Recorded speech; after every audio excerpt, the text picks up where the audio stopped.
ప్రభువు నామములో అందరికీ వందనాలమ్మా. ఆదికాండము 29వ అధ్యాయము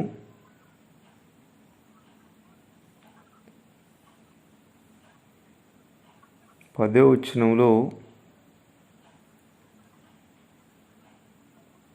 యాకోబు తన తల్లి సహోదరుడైన లాబాను కుమార్తెయగు రాహేలును తన తల్లి సహోదరుడగు లాబాను గొర్రెలను చూచినప్పుడు అతడు దగ్గరకు వెళ్ళి బావి మీద నుండి రాతిని పొర్లించి తన తల్లి సహోదరుడగు లాబాను గొర్రెలకు నీళ్లు పెట్టెను. బైబిల్లో అనేక రకాల బావులున్నాయి. సమరయ స్త్రీ రక్షణ పొందింది యాకోబు బావి దగ్గర. మోషే బావి దగ్గర నిలిచి సిప్పోరమ్మను వివాహం చేసుకోవడానికి కారణమాయను. అలాగే దావీదు అబ్షలోము కుట్రల నుండి పారిపోతున్నప్పుడు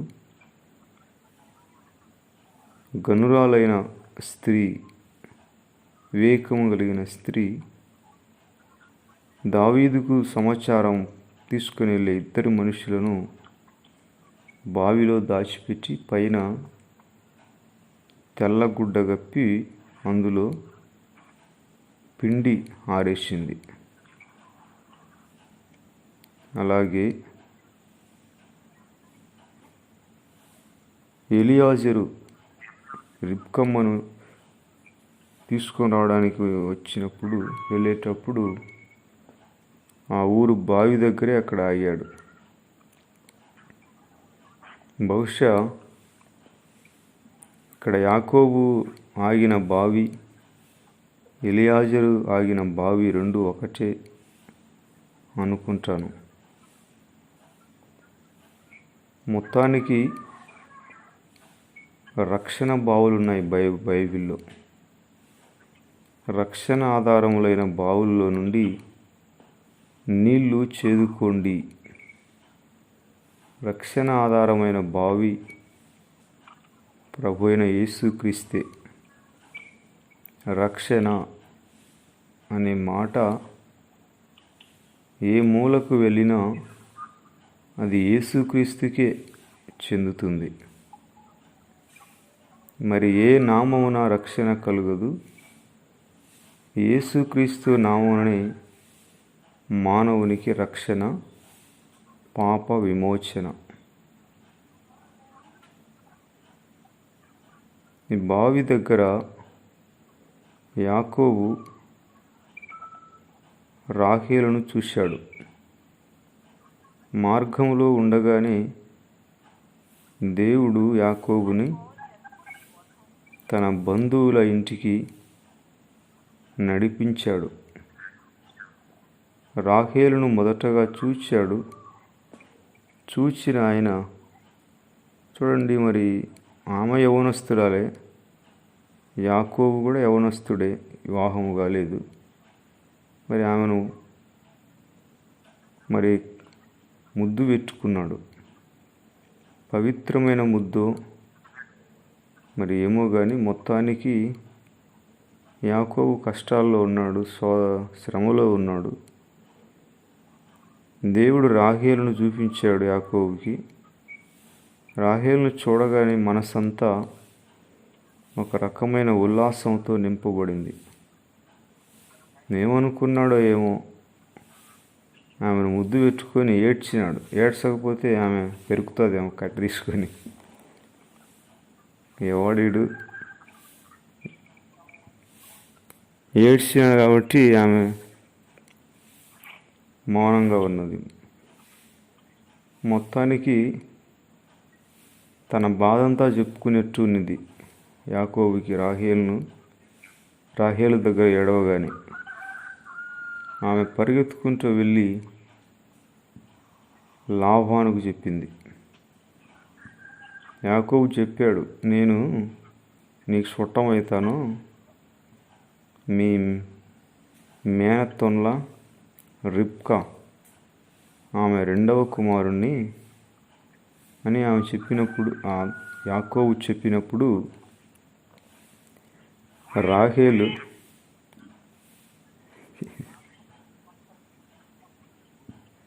రాహేలు పరిగెత్తుకుంటూ వెళ్ళి వాళ్ళ నాన్నకు చెప్పింది. అతను వచ్చాడు, లాబాను వచ్చాడు. వచ్చి అతను పరిగెత్తుకుంటూ వచ్చాడు. లాబానుకి ఇదే పని, పరిగెత్తుకుంటూ వస్తాడు. ఎలియాజరు బావి దగ్గరికి వచ్చినప్పుడు రిబ్కమ్మ వెళ్ళి చెబితే పరిగెత్తుకుంటూ వచ్చాడు బావి దగ్గరికి ఎలియాజర్ను పిలుచుకొని పోవడానికి. ఇప్పుడు యాకోబు దగ్గరికి కూడా పరిగెత్తుకుంటూ వచ్చాడు, అదరా బదరా వచ్చాడు. వచ్చి రాగానే లాబాను యాకోబుని కౌగిలించుకొని ముద్దు పెట్టుకొని తన ఇంటికి తోడుకొని పోయినాడు. అప్పుడు యాకోబు ఈ సంగతులన్నీ చెప్పాడు. ఏ సంగతులు అంటే మొత్తం ఏశావు వేటకు పోయింది, నాన్న భోజనం దమ్మనేది, తినేది, ఆశీర్వదించింది, ఇవన్నీ చెప్పాడు. చిక్కుడుగాయల కూరకి ఏశావు జ్యేష్ఠత్వపు హక్కును తృణీకరించింది, మొత్తం ఇవన్నీ చెప్పాడు. అంతా విని లాబాను ఏమన్నాడంటే 14వ వచనంలో, అప్పుడు లాబాను నిజముగా అబద్ధము కాదు, నిజముగా సాసిజ, నిజముగా నీవు నా ఎముకయు నా మాంసమునై ఉన్నావు. అంటే లాబానుకు అర్థమైంది మ్యాటర్. ఓహో, మీ నాన్నని గుడ్డివాడని నువ్వు ఏశావు వేషం వేసుకొని మీ నాన్నని బోల్తా కొట్టించావా? రైట్. అప్పుడు లాబానుకి లైట్లు వెలిగినాయి. అవన్నీ విన్న తర్వాత లాబాను అన్నాడు, అబ్బా, నువ్వు నిజముగా ఇప్పుడు నా మాంసము, నా ఎముక అన్నాడు. అంటే నువ్వు నాకు తగిన వాడివే, అయితే ఇక మీదట నేను నీకు పగలే చుక్కలు చూపిస్తాను అన్నట్లుగా తన మైండ్ని సెట్ చేసుకున్నాడు. అంటే నేనే మోసగాడిని అనుకున్నాను, నువ్వు కూడా మోసగాడివే, నువ్వు ఆకు అయితే నేను ఆకునర్ర. అంటే మోసగాళ్ళకి మోసగాడు లాబాను. ఇక మీదట యాకోబుకి అన్నీ కూడా ఎదురుపోట్లే, ఆటుపోట్లే జరుగుతాయి. సరే, ఒక నెల రోజులు అక్కడ లాబాను ఇంటిలో ఉన్నాడు. అప్పుడు 2-3 రోజుల తర్వాత ఇంకా లాబాను గొర్రెలకి యాకోబు వెళ్తున్నాడు తోడుగా. 15వ వచనంలో లాబాను అన్నాడు, నువ్వు తిరిగి తల్లిదండ్రుల దగ్గరికి వెళ్ళే ఆస్కారం ఇప్పుడే లేదు కదా, మరి గొర్రెలు కాస్తున్నావు, నువ్వు మా సహోదరి కుమారుడని, మా మేనలుడు అని నువ్వు ఊరకనే గొర్రెలు కాస్తావా? మరి నీకేం కావాలి? నాకు కొలువు చేసినందుకు నీకేం కావాలి? నీకేం జీతం కావాలనో చెప్పు అన్నాడు. అప్పుడు యాకోబు అన్నాడు, నీకు 2 కుమార్తెలు కదా, అయితే నాకు రాహేలును భార్యగా ఇమ్ము అన్నాడు. పెళ్లి చేయన్నాడు రాహేలుతో. బైబిల్లో రాశారు, భార్య కోసమై యాకోబు గొర్రెలు కాచినాడు. భార్య కోసమై. నిజమే చెప్పాడు, యథార్థంగానే చెప్పాడు. మళ్ళీ మఫ్టీలు లేకుండా లోపల ఉన్నది మామకి యథార్థంగానే చెప్పాడు. ఆ వివరాలన్నీ మనకు ముందు రాసి పెట్టాడు. అతడు నెల దినములు అతని యొద్ద నివసించిన తర్వాత, నీవు నా బంధువుడవైనందున ఓరకయే నాకు కొలువు చేస్తావా? నీకేమి జీతం కావాలి చెప్పుమని యాకోబును అడిగినాడు. లాబానుకు 2 కుమార్తెలు. వారిలో పెద్దామె పేరు లేయా, చిన్నామె పేరు రాహేలు. లేయా చూడడానికి ఏమంత బాగుండదు. ఆమె కళ్ళు జబ్బు కళ్ళు అంట. అంటే ఆమె ముక్కు ముఖము ఏమీ సరిగా లేదు, జబ్బు కళ్ళు. కానీ చిన్నమ్మాయి రాహేలు రూపవతియు సుందరియునై ఉండెను. యోసేపు గురించి పోతీఫెర భార్య యోసేపు మీద కన్ను పడినప్పుడు పడడానికి ముందుగా వ్రాయబడిన వచనం ఏంటంటే, యోసేపు సుందరుడును రూపవంతుడునై ఉండెను. ఒక మనిషి సౌందర్యం గురించి ఎందుకు రాస్తారు బైబిల్ అంటే, రూపమే, మంచి రూపమే వాళ్ళకి కొంత శోధన, ఒక పరీక్షను తెస్తుంది. శారమ్మ నీవు సౌందర్యవతివని నేను ఎరుగుదును అని అబ్రహాము, నీవు నా చెల్లెలువని ఫరోతో చెప్పు అంటాడు.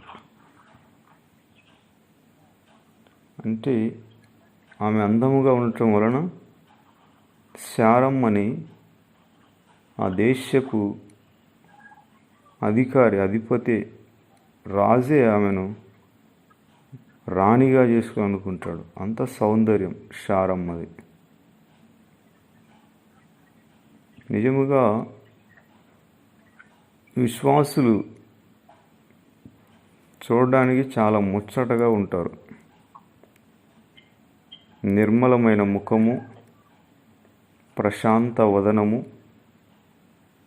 అక్షయ అలంకారం ధరించుకొని నార్మల్గా అలంకరించుకొని పైకి సింపుల్గా ఉంటారు. Great normal persons. విశ్వాసులు చూడడానికి మరీ బిల్టప్ లేకుండా ఆత్మగలిగిన వాళ్ళు ఎలా ఉంటారంటే వెరీ సింపుల్గా ఉంటారు. నీట్గా, శుభ్రముగా, చాలా చూడగానే చాలా నార్మాలిటీ కనబడుతుంది. మరీ మెడలో గంగెద్దు మాదిరి 5-6 గొలుసులు వేసుకోరు. ఈ చేతికి 5-6 ఉంగరాలు పెట్టుకోరు. సింపుల్గా, నార్మల్గా ఉంటారు. నార్మాలిటీ మనిషికి చాలా సింప్లిసిటీని, చాలా విలువనిస్తుంది. చూసేవారికి కూడా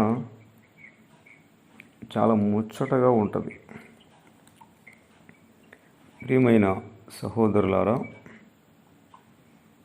రాహేలు రూపవతి సుందరినై ఉన్నది. మనోడు ఆమెను చూడగానే ఐస్ అయిపోయినాడు. జీవితం అంటే రాహేలే అనుకున్నాడు. మామ, ఓ మామ,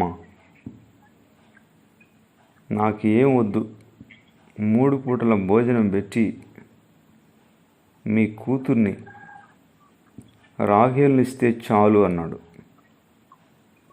ఆ లాభం అనేవి మామూలుడా, మహామాయగాడు కదూ. ఆహా, నీకేం వద్దా,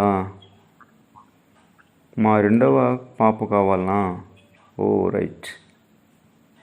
అయితే నీవు ఆమెను చేసుకోవాలంటే పూర్వకాలంలో ఓలి అడిగేవాళ్ళు, ఇప్పుడు వరకట్నం అంటే పెళ్లి కుమార్తె తరపు వాళ్ళు ఇవ్వాలి. ఇప్పుడు పూర్వకాలంలో అట్లా కాదు, పెళ్లి కొడుకే పెళ్లి కుమార్తెకి ఓలి ఇవ్వాలి. దావీదు మీకాలును చేసుకోవడానికి 100 ఫిలిస్తీయుల ముందోళ్ళను అడిగాడు సౌలు.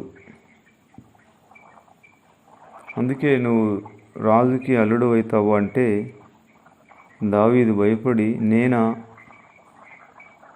నేను రాజుకు అంత ఓలి ఇవ్వగలనా?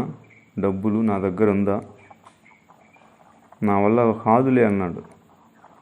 ఆహా లేదు, నీ వల్ల అయ్యేదే. నా వల్ల అయ్యేదేనా? ఏంటి అంటే ఫిలిస్తీయుల 100 ముందోళ్ళు కావాలన్నాడు. ఓ అదేనా? 100 అడిగితే 200 ఇచ్చినాడు ముందోళ్ళు. 200 మందిని చంపి వాళ్ళ చర్మాన్ని రాజుకి ఇచ్చాడు.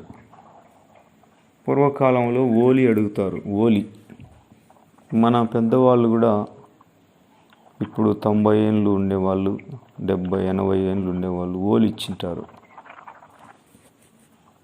స్త్రీలను చేసుకోవడానికి ఓలి ఇచ్చేవారు. ఇప్పుడు యాకోబు కూడా రాహేలు చేసుకోవాలంటే ఓలి ఇవ్వాలి. మరి డబ్బు రూపాయన ఎక్కడ తెస్తాడు? అందుకే లాబాను అన్నాడు, నువ్వు ఆమెను వివాహం చేసుకోవాలంటే 7 సంవత్సరాలు నాకు కొలువు చేయాలి, నా గొర్రెలు కాయాలి అన్నాడు. ఓ తప్పకుండా, 7 కాదు కదా, 14 ఏళ్ళైనా మీ కుమార్తె రాహేలు కోసం గొర్రెలు కాస్తానన్నాడు. 7 సంవత్సరాలు సంతోషంగా ఒప్పుకున్నాడు.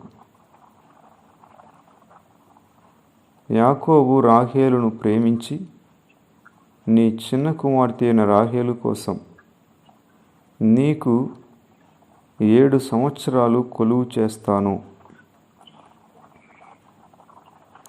7 సంవత్సరాలు కొలువు చేస్తానన్నాడు. యాకోబే ఒప్పుకున్నాడు.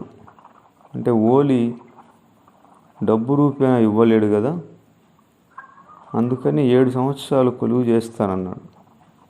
అందుకు లాబాను అన్నాడు, ఆమెను ఎవడో ముక్కు ముఖం తెలియని వాడికి ఇవ్వడం కంటే నీకు ఇవ్వడమే మేలు. సరే, నా యొద్ద ఉండు అని చెప్పినప్పుడు యాకోబు రాహేలు కోసం 7 సంవత్సరాలు కొలువు చేసినాడు. ఎన్ని సంవత్సరాలమ్మా?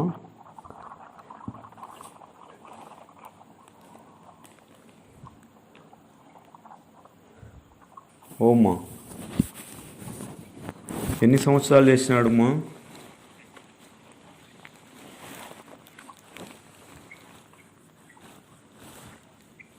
ఒక్కరన్నా పలకరమ్మా.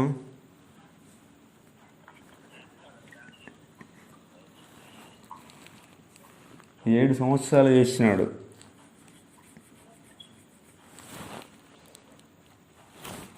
హోషేయ ప్రవక్త ద్వారా ప్రభువు మాట్లాడిన మాట ఏంటంటే, భార్య కోసం యాకోబు గొర్రెలు కాచినాడు. కష్టపడి భార్యను చేసుకుంటే అర్థమవుతుంది భార్య విలువ. కష్టపడకుండా పెద్దోళ్ళు తిప్పలు పడి పెళ్లి చేస్తే భార్యను రాశి రంపాన పెడుతుంటారు.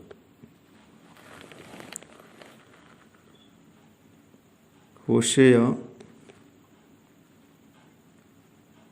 12వ అధ్యాయము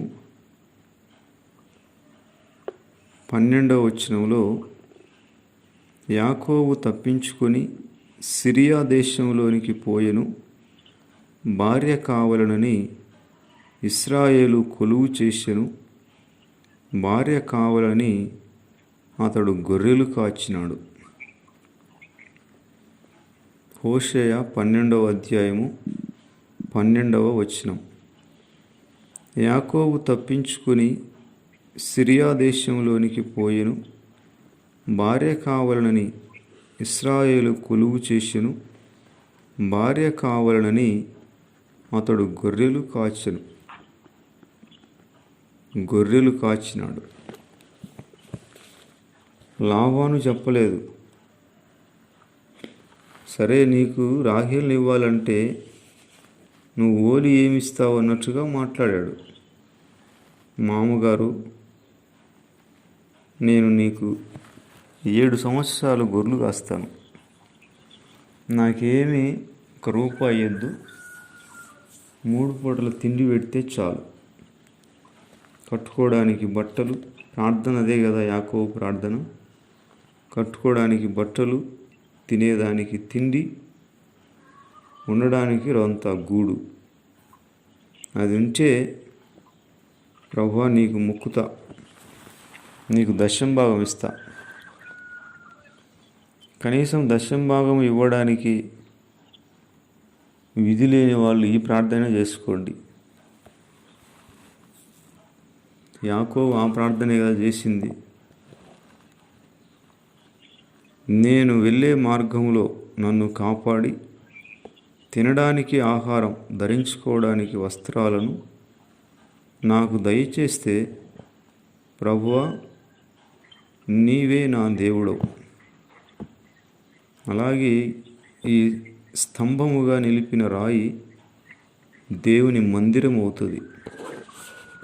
మరియు నీవు నాకిచ్చే యావత్తులో 10వ వంతు నీకు చెల్లిస్తానని మొక్కుబడి చేశాడు.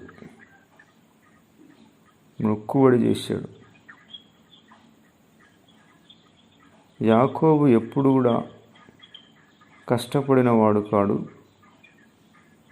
ఎక్కువ గుడారంలో ఉండేవాడు.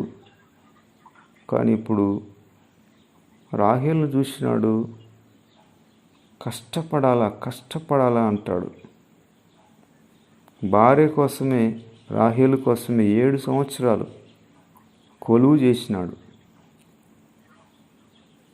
ఎవరైనా భార్య విలువ తెలియాలంటే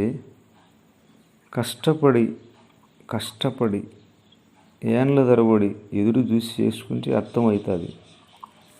అలాగే భర్త విలువ తెలియాలంటే ఎదురు చూసి సంబంధాలన్నీ వచ్చి వాయిదా పడి ఏదో ఒకటి చెప్పి వెళ్ళిపోతా ఉంటే భర్త విలువ అర్థమవుతుంది. మొదట బహు త్వరితముగా వచ్చినది ఏది కూడా చివరికి ఆశీర్వాదం కాదు. రాహేలుకి ఏం పెద్దగా లేదు యాకోబు మీద, యాకోబుకే ఎక్కువ రాహేలు మీద పిచ్చి ప్రేమ. ఎంత ప్రేమ అంటే 7 సంవత్సరాలు గొర్రెలు కాశాడు, కానీ యాకోబుకి ఎలా కనబడ్డా 7 సంవత్సరాలంటే 7 గంటల్లాగా 7 రోజుల్లాగా కనబడినాయంట. యాకోబు రాహేలు కోసం 7 సంవత్సరాలు కొలువు చేసెను, అయినను అతడు ఆమెను ప్రేమించుట వలన అవి అతనికి కొద్ది దినములుగా తోచెను. కష్టాన్ని ఇష్టపడి చేస్తున్నాడు, గొనుక్కుంటా కాదు. మనము కష్టము ఇష్టముగా చేయాలి. అప్పుడు ఆ శ్రమ అనేది శ్రమగా అనిపించదు. ప్రయాసపడినది నేను కాదు, నాకు తోడై ఉన్న దేవుని కృప. దేవుని కృప క్రీస్తు కొరకు మన శ్రమను ఉల్లాసముగా మారుస్తుంది. దేవుని కృప మనకు తోడుగా ఉంది అనే విశ్వాసం ఎంత శ్రమనైనా, క్రీస్తు కొరకు నిందనైనా ఎదుర్కోవడానికి మనకు బలాన్నిస్తుంది. అపొస్తలులు క్రీస్తు నిమిత్తము అవమానము పొందడానికి మేము పాత్రులముగా ఎంచబడినందుకు ఇది మాకు ధన్యత అని వారు సంతోషించారు. కర్మ అనుకోలేదు, ధన్యత. క్రీస్తు కొరకు శ్రమపడడం, నిందపడడం, అవమానపరచబడడం కర్మ కాదు, భాగ్యము, ధన్యత.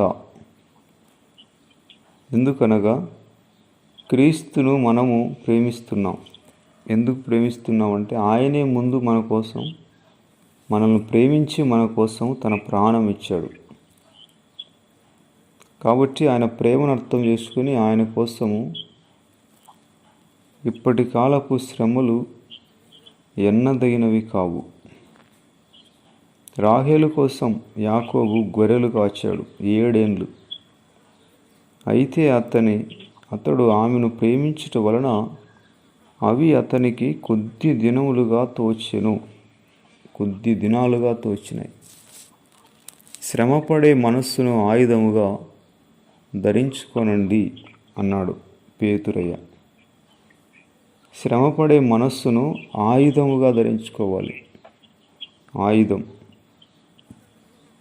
ఆయుధముగా ధరించుకోవాలి. ఎక్కడికి పోయినా సుఖాన్ని కోరుకోకూడదు, శ్రమపడే మనస్సును ధరించుకొని పోవాలి.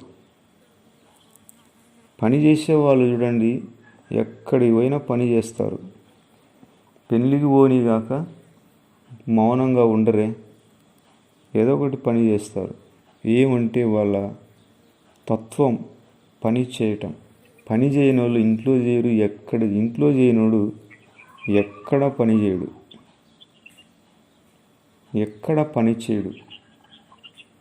పెళ్ళి కాకముందు తల్లిదండ్రుల దగ్గర పని చేసే వాళ్ళు, మగపిల్లలు కానీ ఆడపిల్లలు కానీ, పెళ్ళైన తర్వాత భార్య దగ్గర కూడా, భర్త దగ్గర కూడా ఎక్కువ పని చేస్తారు, ఇంట్లో పని చేస్తారు.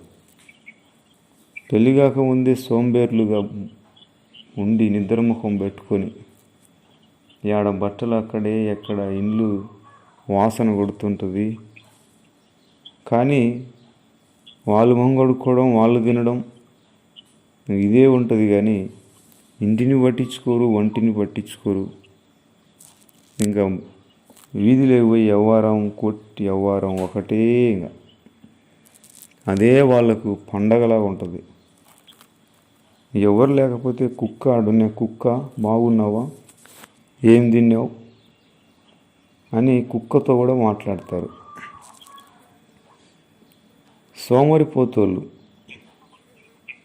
సోమరిపోతోళ్ళకి గలాటాలు ఎక్కువ అంట.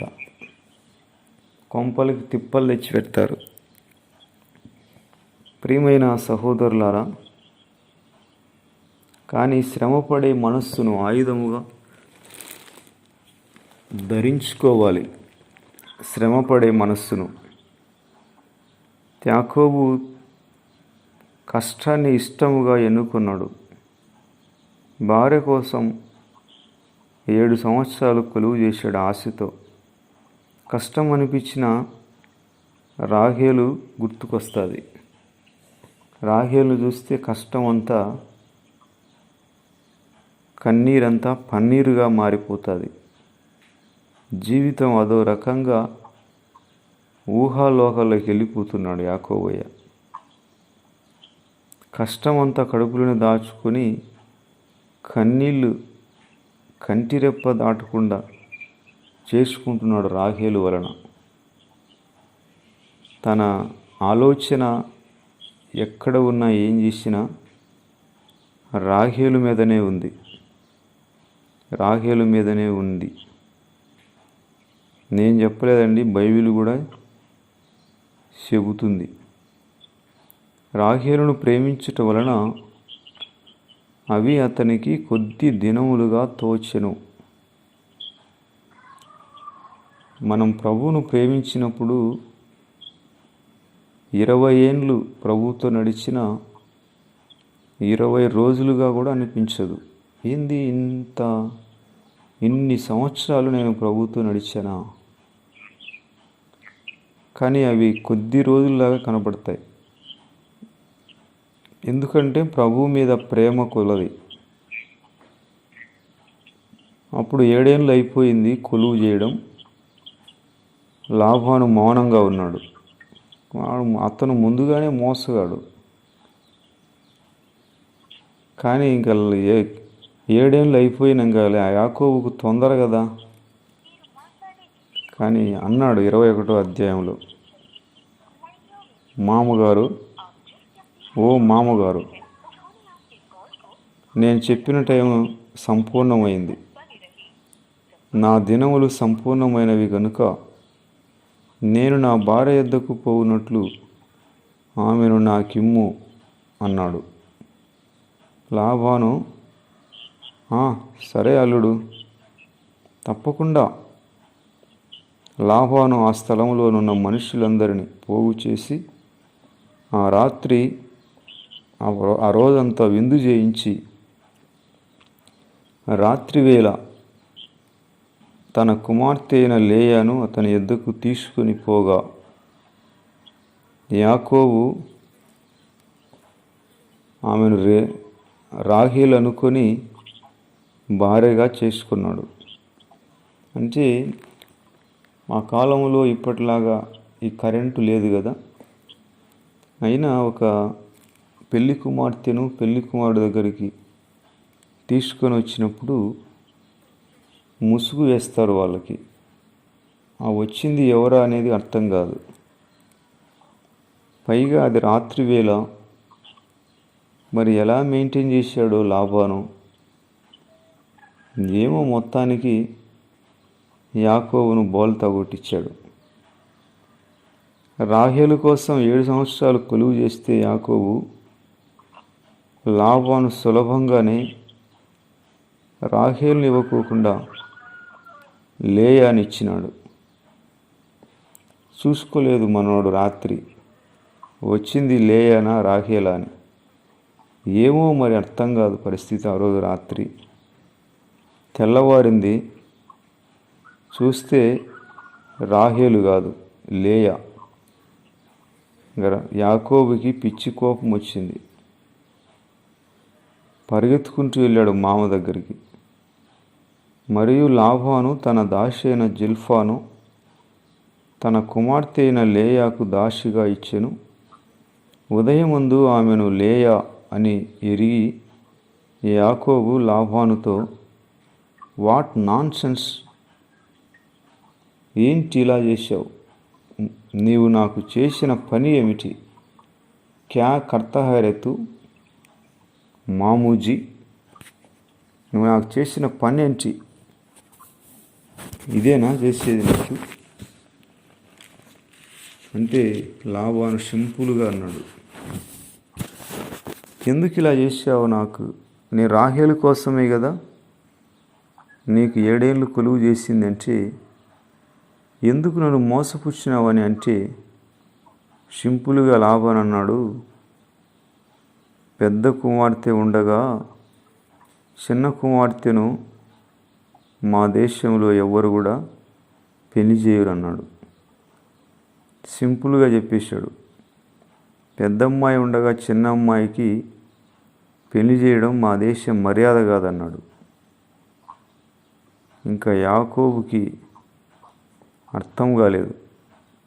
మళ్ళీ అన్నాడు, నీకు రాహేలు కావాలంటే మరీ 7 ఏళ్ళు నువ్వు కొలువు చేసావు అనుకో, ఊరక ఒక్క పైసా లేకుండా, నీకు నా 2 కుమార్తెలను రాహేలు కూడా నీకు దక్కుతుంది అన్నాడు.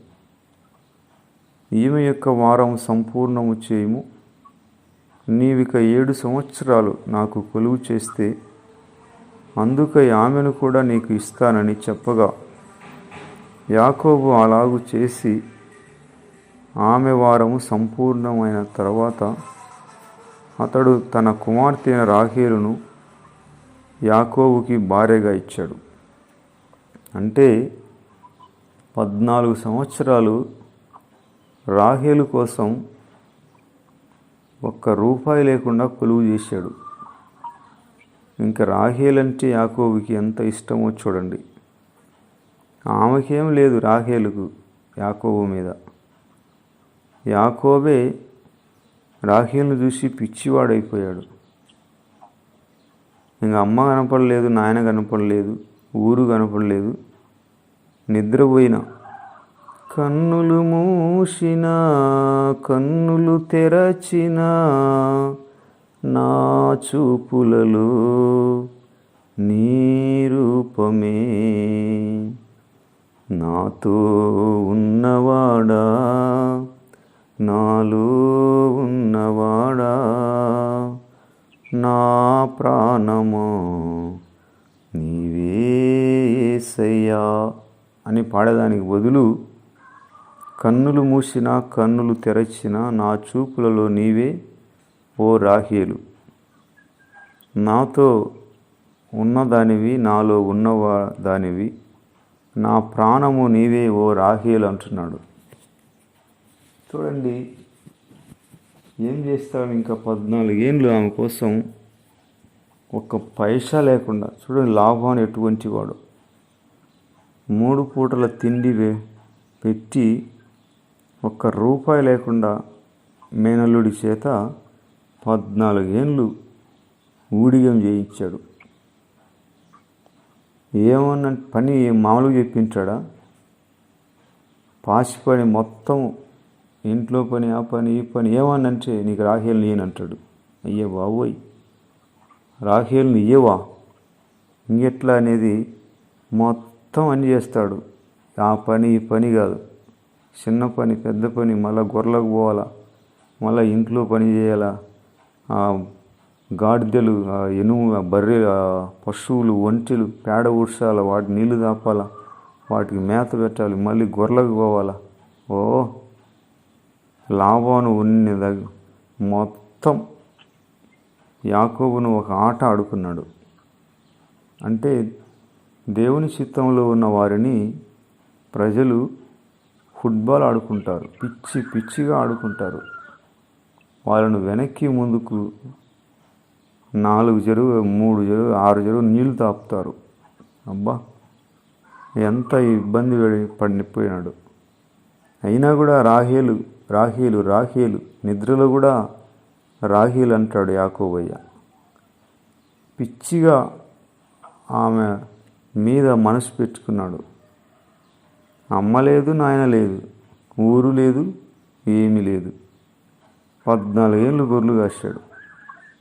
అక్కడ అమ్మేమో కొంతకాలం ఉండు నాయనా, మీ అన్న కోపం తగ్గగానే నిన్ను మరలా నువ్వు వద్దు కానీ అన్నది. కానీ ఇక్కడికి వచ్చే అదే ఇంకా ఊరు మర్చిపోయినాడు, తల్లిదండ్రులు మర్చిపోయినాడు, వాళ్ళు ఏమైపోయినారో తెలియదు. కనీసం యాకోబు వాళ్ళ అమ్మ రిబ్కమ్మ చనిపోయినప్పుడు కూడా వచ్చినాడో లేదో, వచ్చినట్టుగా మనకు లేదు.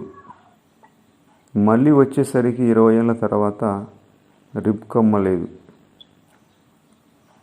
చూడండి, పరిచర్య కూడా ప్రభు కొరకు కూడా మనము అంత వైరాగ్యంతో ఉండాలి. అంత వైరాగ్యం. మన వాళ్ళు, బంధువులు, మా నాన్న ఏం చేస్తున్నాడో, మా అమ్మ ఏం చేస్తుందో, నేను ఉండలేను, మా ఇంటికి పోతానంటే ఇది పరిచర్య ముందుకు వెళ్ళదు. అమ్మ లేదు, నాన్న లేదు, ప్రభు కోసం మనం జీవించాలి. అంత వైరాగ్యం ఉండాలి. ప్రియమైన సహోదరులారా, నీ దేవుడైన ప్రభువును నీ పూర్ణ ఆత్మతో, నీ పూర్ణ బలముతో, నీ పూర్ణ శక్తితో ఆయనను ప్రేమించాలి. ఆయన మాటలు గైకొనాలి అంతే. అయ్యా, మా అమ్మ ఏడుస్తుందంటయ్యా, మా నాయన ఏడుస్తున్నాడంటయ్యా, అయ్యా మా చెల్లెలు నాకు గుర్తుకొస్తా ఉందయ్యా, నేను ఉండలేనయ్యా, నేను ఇంటికి పోతానయ్యా అంటే అటువంటి వాళ్ళు సేవలో నిలబడలేరు, ప్రభువు కోసం నిలబడలేరు. పెళ్ళిగాని అబ్బాయి నేను ప్రభువుని నమ్ముకున్నానని మా అమ్మ మా మేనమామ కుమార్తెను చేసుకోకపోతే పురుగుల మందు ఆగుతుందంట అని అమ్మ బెదిరింపుకి భయపడి నమ్ముకొని వాళ్ళని చేసుకొని అగసాట్లు పడే వాళ్ళు ఎంతోమంది ఉంటారు. వాక్యాన్ని ఘనపరచడం కంటే బెదిరింపులకు భయపడిపోయి వాక్యాన్ని అవమానపరుస్తారు. అలా కాదండి. దేవుని వాక్యము గైకొనడానికి మనకు వైరాగ్యం ఉండాలి. ఒక అతన్ని ప్రభు నా వెంట రా అన్నాడు. అతనేమన్నాడు, అయ్యా వస్తాను, గాని ఏంది? గాని అనేది గూని వంటిది. But is bit of poison. గాని గీని గూని కాదు. రా అంటే అంతే. మత్తయిని ప్రభు నా వెంట రా అన్నాడు, ఫాలో మీ అన్నాడు. గాని అనలేదు మత్తయి, అంతే వెళ్ళాడు. చేపలు పడుతుంటే పేతురు, యోహాను, యాకోబు, అంద్రేయులు నా వెంట రండి అన్నాడు. గాని అనలేదు. వాళ్ళు సమస్తమును విడిచిపెట్టి ఉన్నపాటున ప్రభువును వెంబడించారు. అంతే. అంత వైరాగ్యం ఉండాలి. రాహేలు కోసం యాకోబు చూడండి, 14 ఏళ్ళు కొలువు చేశాడు. 14 సంవత్సరాలు. మొత్తానికి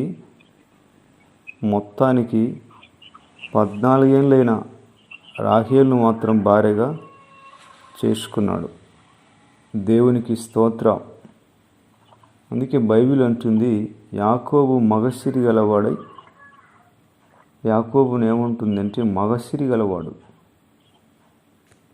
ఇంట్లో అన్నదమ్ములు తల్లిదండ్రుల దగ్గర ఏమన్నా సనుగుతుంటే ఆడు చూడరా చిన్నోడు మగసిరిగా సంపాదించుకున్నాడు, కష్టపడ్డాడు. పెద్దోడివి తాగుబోతోడివై సోంబేరివై పని చేయలేక బాట చేయలేక అప్పులు చేసుకొని మమ్మల్ని తిడితే ఏమొస్తుంది? చిన్నోడు చూడు కష్టపడి మగసిరిగా పనిచేసినాడు. మగసిరిగా పని చేయాలంటారు. మగసిరి అనేది ప్రతి ఒక్కరికి అవసరం. మగసిరి అనే మాటలో ఒక పట్టుదల, ఒక దర్శనం, సాధించాలనే ఒక తపన. అంతేకాకుండా ఎంత శ్రమనైనా ఓర్చుకొని ఆ గురిని చేరుకునేంత వరకు పట్టు విడవని మనస్తత్వాన్ని కలిగి ఉండటం. దాని ఒక్క మాటలో బైబిలు కుదించింది ఏమంటే మగసిరి. అంటే దేనికైనా ఇంకా ఒక వైరాగ్యంగా పని చేయాలి.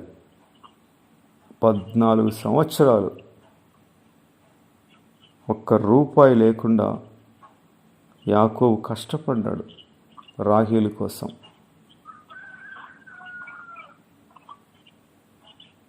పట్టినది తిని రాకుండా వదలకూడదు.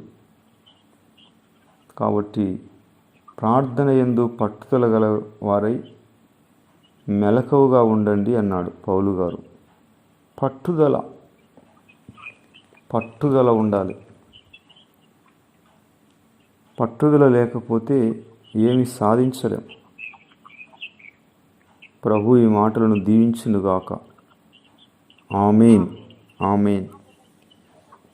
ప్రేమగల తండ్రి, మాకు కూడా పట్టుదల, వీడని మనస్తత్వం, మగసిరి మాకు దయచేయండి. ఎక్కడైనా మేము జారిపోతున్నామేమో, ఆ విషయంలో పట్టును విడుస్తున్నామేమో, ఏముందిలే అనుకుంటున్నామేమో. మాకు కూడా అటువంటి వైరాగ్యం దయచేయండి. యాకోబు మగసిరి గలవాడై అనే మాట మా జీవితంలో కూడా ఎంత కష్టమైనా ఓర్చుకునే వైరాగ్యం దయచేయండి.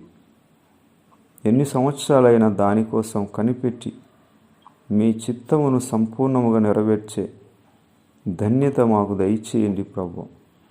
మీరు మీ ఎదుట ఉంచబడిన ఆనందము కొరకై సిలువను సహించారు, అవమానమును నిర్లక్ష్య పెట్టారు. అందుకే తండ్రి కుడిపార్శ్వమందు మీరు కూర్చొని ఉన్నారు. మాకును అటువంటి స్వభావం దయచేయనైనా. ఎక్కడైనా మేము ప్రతిదీ నార్మల్గా తీసుకుంటున్నాము, లైట్గా తీసుకుంటున్నామేమో, అలా కాకుండా నాయన దాని విషయంలో ఒక పట్టుదల, కష్టపడే మనస్తత్వం దయచేయమని, వైరాగ్యం దయచేయమని యేసుక్రీస్తు పేరట వేడుకుంటున్నాము తండ్రి. ఆమేన్, ఆమేన్. అందరికీ వందనాలమ్మా. దేవునికి స్తోత్రాలు.